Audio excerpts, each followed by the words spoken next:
Thank you for watching Hidden Hand. I'm about to tell you something that no one else on YouTube will probably tell you, and that is turn your notifications off. Turn them off, and I'm about to explain why. Turn off your notifications on Facebook, YouTube, everything, because this is how they program our thoughts. And I'm about to read you an article that will explain it a little bit. Global.com. Tristan Harris, what your notifications do to your brain and what to do about it. Every time you look at your phone, it is not just you and the screen that are involved. Thousands of Silicon Valley engineers and behavioral scientists are working behind the scenes to make you scroll for as long as possible, says Tristan Harris, founder of Time Well Spent, a group that aims to recalibrate our relationship with technology. He would know. After graduating from Stanford University, Harris sold his startup to Google, where he stayed for 4 years, using his position as a design ethicist to urge the company to give more respect to users' attention, as attested by the number of people staring at their phones all the time, and the fact that the combined market cap of Facebook, Google, and Apple approaches $2 trillion. Tech companies have become extremely good at manipulating our attention. There are literally thousands of intelligent people being paid extremely well to figure out how to get users to never put their phones down. A lot of this has to do with exploiting key human needs, like the longing for connection and validation, says Harris. It is that sensation of wishing your last social media post got more likes. Facebook owns my sense of approval right now, he says. But as these simple recommendations from Harris show, it is possible to set better boundaries with your phone and get more of your attention back. While small, these tweaks work with your mental habits rather than allowing software to exploit them. Step 1. De-automate your apps. We are not as in charge of ourselves as we'd like to think. About 40% of our daily actions aren't actually decisions we make, but habitual behaviors. So if you want to manage your relationship with your phone, start by breaking your touchscreen habits. Harris scrambles the placement of his apps on his phone screen once a week so that his thumb doesn't automatically open up Twitter when he thought about it. He'd really rather not spend his time scrolling through all that endless chatter. Changing the arrangement of your apps can diffuse your brain's habit loop. Similarly, you can move your biggest time sucks off the home screen, forcing you to use the phone's search function to summon those apps. You can't type unconsciously, he says, having to search servers as a filter between me and my phone, one that only works when you consciously ask it to. Step 2. Minimize the ambiguity. If you want to know why so many people's faces are glued to their phones, consider another great behavioral addiction: slot machines. They make more money in the United States than baseball, movies, and theme parks combined, Harris says, and are 3 to 4 times more problematic than other kinds of gambling, like smartphones. Their key ingredient is the variable reward. You press a button or pull a lever, and that either brings a small reward, a jackpot, or nothing at all. We don't know which it will be, and the thing that keeps us coming back is the possibility that the next one will hit. If the slot machine in your pocket sounds or feels the same whether it is push notification about the latest thing Donald Trump did, a software update for an app, or an urgent text from a loved one.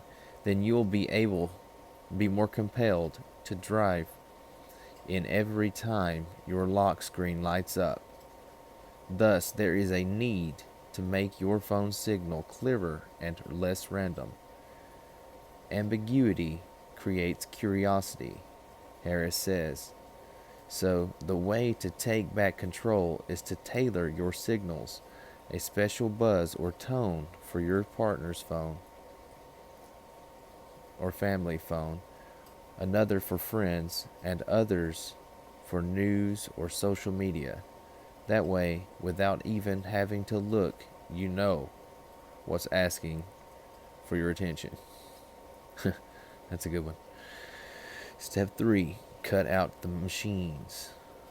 When you get a buzz saying that 50 people liked your last Instagram, that's not some innocent message, Harris says. An algorithm profiled your behavior with the app and sent that notification at the exact time when research showed you'd be most vulnerable. That's why Harris set his phone to ping him only from WhatsApp, iMessage, and other messaging services. Instances where actual humans are on the other side requesting his attention. Any notification coming from machines are turned off. When we do this, a larger dehabituation happens, minimizing buzzes, helping others' mind get back control of itself. Harris says, since the more your phone buzzes, the more you'll expect it to buzz. The less frequently your pocket's buzzing, the less our mind starts to feel those phantom buzzes in our pocket. And the calmer we get, he says, hopefully, that helps you get back some control of your attention. I had to go ahead and read you this article too. This is what I was looking for. Can the internet affect neuroplasticity? 5 ways social media changes your brain. Social media 20 years ago, it was hardly a thing. Now it would seem it is everything. At least to 1/3 of the general population, the global population, who use social media regularly. That is approximately 2.5 billion people. How did something that barely existed a mere 2 decades ago become so fundamentally integrated into our lives? Numerous studies on the social media effects of the brain may suggest some excellent reasons for the widespread social overhaul. One of the primary indicators is that addiction to the internet is actually a quickly spreading global mental health concern.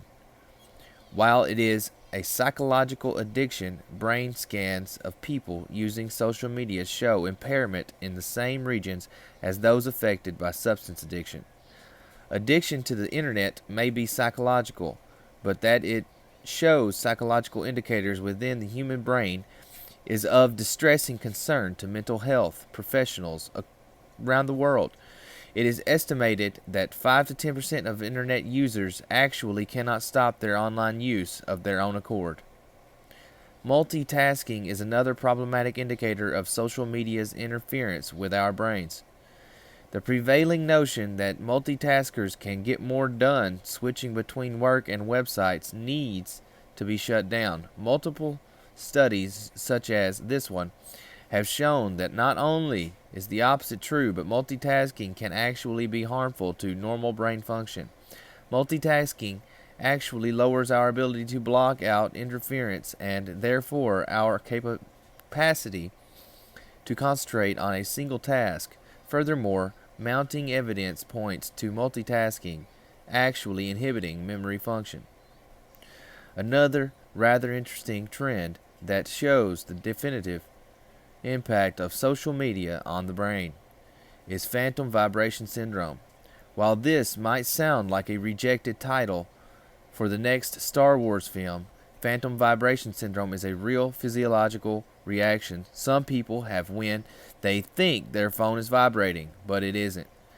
Phantom vibration syndrome demonstrates our body's rapid assimilation of a trigger that isn't even actually there. Phantom vibration syndrome, not surprisingly, occurs commonly among young adults. One of the greatest indicators of social media's interference of our brains, though, is the measurable increase in the release of dopamine by our brains in response to social media stimulation. Social media creates an almost entirely egocentric culture, and everything about the culture just continues to feed it. In conversation with other people, we are likely to talk about ourselves 30 to 40% of the time, whereas when we're using social media websites, that number goes up to 80%. Add in constant stimulation in the forms of likes, followers, shares, comments, and the dopamine just keeps increasing until we're drowning in a sea of feel-good hormones generated entirely by our own egocentric internet culture. It is not all bad news, though. One surprising way that social media has been found to actually foster better relationships between humans is within intimate partnerships. Partners who met online before they met in real life statistically have a better chance of a successful relationship.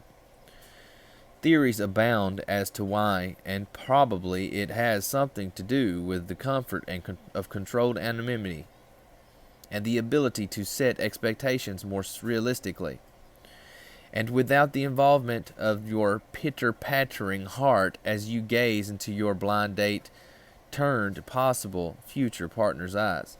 Rather interesting, isn't it, that given all the ways social media tends to distance us from each other, the most important relationships of our lives can actually be more effectively fostered through internet connections. See what I did there? It was certainly seen that social media is going to be a part of our lives for a while, and the recent trend of some celebrities dumping their Instagram and Twitter and Facebook accounts is rather interesting to watch evolve. We are betting that while they might miss the constant feeding off their ego, they are probably enjoying the respite to catch up with some of the people in their lives outside of themselves. Certainly, this seems to be a trend we can admire in our posts and in our tweets and our hashtags. And I'm not trying to tell you all how to live your life or anything like that. It's just a suggestion, you know? And I don't have any of my notifications on. That's why sometimes I might not answer back to y'all as quickly as possible. But I'm on YouTube a lot, so that's why I do answer back a lot. It's not because I get the notification. I get emails. I go look at my email, and that's how I get notifications. But I have to actively go and look. I don't get push notifications on my phone except for Facebook Messenger, and I can't get those to stop for some reason. And I need them anyways because that's how I mainly communicate with my girlfriend. So that's the only thing that push notificates me, and maybe text messages. I keep my phone on nighttime mode, so I don't even get phone calls most of the time. But other than that, if you turn your notifications off, your life will be a lot better. It'll be more peaceful. You won't be sitting there waiting on your phone to ping you. That's basically all it is. You have to be more. You have to use your mind more to think about using your phone instead of it just being something that you actively do throughout your day. And thank you all for being here with me. One love, one vibration. Thank you for watching Hidden Hand.